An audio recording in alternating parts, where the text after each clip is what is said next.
হিমালয়ের একেবারে গভীরে প্রায় ১৬,০০০ ফুট উঁচুতে একটা লেক আছে। আর সেই লেকটা বছরের পর বছর ধরে এমন এক হাড় হিম করা রহস্য লুকিয়ে রেখেছে, যা শুনলে অবাক না হয়ে উপায় নেই। চলুন আজ সেই রহস্যের দুনিয়াতেই একবার ঢুঁ মারা যাক। একবার ভাবুন তো, এত উঁচুতে, যেখানে সাধারণ মানুষের পক্ষে পৌঁছানোই প্রায় অসম্ভব, সেখানে একটা বরফে ঢাকা হ্রদের জলে ঠিক কী ভাসতে পারে? উত্তরটা কিন্তু আমাদের কল্পনারও বাইরে। একটা বা দুটো নয়, সংখ্যাটা হল ৫০০রও বেশি।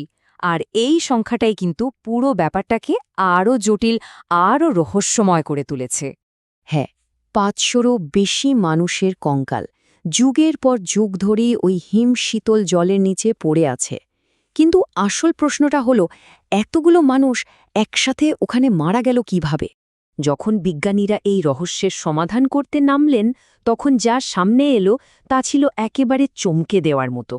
আসলে বৈজ্ঞানিক তদন্ত এই ধাঁধাটাকে যেন আরও গুলিয়ে দিল। বিজ্ঞানীরা যখন কঙ্কালগুলোর খুলি পরীক্ষা করলেন, তখন তারা এমন কিছু দেখলেন যা তাদের অবাক করে দিল। মানে, মৃত্যুর কারণটা একেবারেই স্বাভাবিক ছিল না। দেখুন, এদের মৃত্যু কোনো যুদ্ধ বা অস্ত্রের আঘাতে হয়নি, বরং এমন কিছু দিয়ে হয়েছিল যা সোজা আকাশ থেকে নেমে এসে তাদের উপর আছড়ে পড়েছিল। কিন্তু সেটা কি? যখন আধুনিক বিজ্ঞান এই রহস্যের কোনো কিনারা করতে পারছিল না, ঠিক তখনই সমাধানটা পাওয়া গেল একটা বহু পুরানো লোককথার মধ্যে। চলুন সেই গল্পটাই এবার শোনা যাক। এই গল্পের একেবারে কেন্দ্রে রয়েছেন মাতা নন্দা, যিনি উত্তরাখণ্ডের রক্ষাকর্ত্রী দেবী। আর তার এক যাত্রার সঙ্গেই জড়িয়ে আছে এই রহস্যের আসল চাবিকাঠি। প্রতি ১২ বছর অন্তর একটা পবিত্র তীর্থযাত্রা হয়, যার নাম নন্দাদেবী রাজজাত যাত্রা।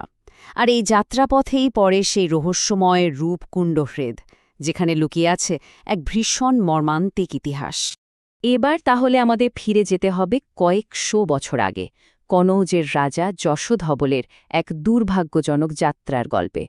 সেই সময়ে রাজা যশোধবল ঠিক করলেন যে তিনিও এই পবিত্র যাত্রায় যাবেন, কিন্তু তার মনে ভক্তির চেয়েও বেশি কিছু ছিল।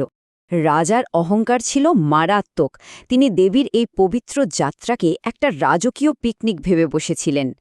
নিয়ম ভেঙে সঙ্গে নিলেন গর্ভবতী রানীকে, আনলেন নাচ গানের দল, আর প্রচণ্ড শব্দে ঢাকঢোল বাজিয়ে দেবীর যাত্রার পবিত্রতায় নষ্ট করে দিলেন।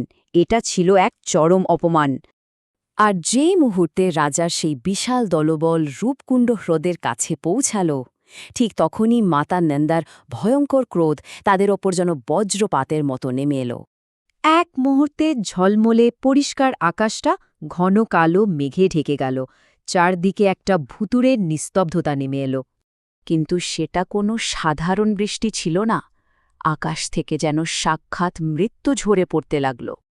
লোককথা অনুযায়ী আকাশ থেকে ঝরে পড়ছিল লোহার মতো শক্ত শিলা, মানে বরফ নয়, যেন লোহার বল। সেই বিশাল ক্রিকেট বলের সাইজের শিলাগুলো সোজা রাজা আর তার সঙ্গীদের মাথায় এসে পড়তে লাগল। পালানোর কোনো রাস্তাই ছিল না। এক মুহূর্তের মধ্যে রাজা, রানী সহ পুরো ৫০০ জনের দলটা সেখানেই শেষ হয়ে গেল। এর বহু বছর পর যখন এই কঙ্কালগুলো খুঁজে পাওয়া গেল, তখন আধুনিক বিজ্ঞান আর সেই প্রাচীন লোককথাটা এমনভাবে মিলে গেল যা সত্যি অবাক করার মতো। শত শত বছর ধরে এই ঘটনাটা কেবল একটা গল্পের মধ্যেই চাপা ছিল। শেষে ১৯৪২ সালে যখন বরফ গলতে শুরু করে, তখন একজন বনরক্ষক প্রথমে হাড়হিম করা দৃশ্যটা দেখতে পান। কিন্তু সবচেয়ে অবাক করার মতো ব্যাপারটা সামনে এলো যখন ফরেন্সিক বিজ্ঞানীরা তাদের ফাইনাল রিপোর্ট দিলেন। তাদের আবিষ্কারটা সেই প্রাচীন লোককথাটাকেই সত্যি বলে প্রমাণ করে দিল। দেখুন, লোককথায় বলা হয়েছিল ক্রিকেট বলের আকারে শিলাবৃষ্টির কথা। আর ফরেন্সিক পরীক্ষায় কি পাওয়া গেল জানেন? মাথার খুলিতে গভীর গোল গোল ফাটল, দুটো হুবহু এক। বিজ্ঞানও এটা প্রমাণ করেছে যে মৃত্যুটা ওপর থেকে আসা কোনো ভারী ভোঁতা জিনিসের আঘাতেই হয়েছিল। তাহলে শেষ প্রশ্নটা এটাই, একটা আধুনিক বৈজ্ঞানিক রহস্যের সবচেয়ে নিখুঁত ব্যাখ্যা কি হতে পারে? হাজার হাজার বছরের পুরনো একটা ঐশ্বরিক অভিশাপের গল্প? রূপকুণ্ড হয়তো আমাদের এটাই মনে করিয়ে দেয় যে কিছু গল্প শুধু গল্প নয়,